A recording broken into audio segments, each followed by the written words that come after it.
Hi, നമ്മളിപ്പോൾ നിൽക്കുന്നത് റോമിലെ 4 പ്രധാനപ്പെട്ട പേപ്പൽ ബസിലിക്കകളിൽ ഒന്നായ സെൻറ്റ് ജോൺ ദ ലാറ്ററൻസ് ബസിലിക്കയുടെ മുൻപിലാണ്. പണ്ട് മാർപ്പാപ്പമാർ ഇവിടെയാണ് താമസിച്ചിരുന്നത്. ഇന്ന് അവർ വത്തിക്കാനിലേക്ക് മാറിയെങ്കിലും പണ്ട് ഇവിടെയായിരുന്നു അവർ താമസിച്ചിരുന്നത്.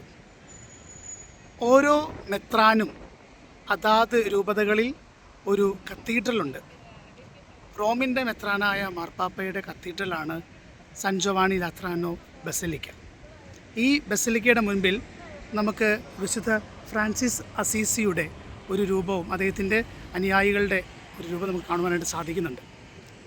ഫ്രാൻസിസ് അസീസി സ്ഥാപിച്ച ഫ്രാൻസിസ്കൻ സന്യാസ സഭയുടെ അനുവാദത്തിന് വേണ്ടി ഒരു രാത്രി അവരോട് എത്തുകയും ഒരു രാത്രി മുഴുവനും ആ തണുപ്പത്ത് അവർ പുറത്തു നിന്ന് ദേവാലയം നോക്കി പ്രാർത്ഥിക്കുകയും ചെയ്യുന്നുണ്ട്.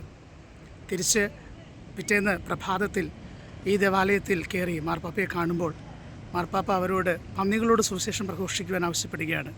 അതനുസരിച്ച് അദ്ദേഹം പന്നികളോട് സുവിശേഷം പ്രഘോഷിക്കുകയും തുടർന്ന് ഈ സന്യാസ സഭയെ അംഗീകരിക്കുവാൻ ദൈവം മാർപ്പാപ്പയ്ക്ക് വെളിപാട് നൽകുകയും ചെയ്യുന്നുണ്ട്. ആ ഒരു ബസിലിക്കയുടെ മുൻപിലാണ് നമ്മളിപ്പോൾ നിൽക്കുന്നത്.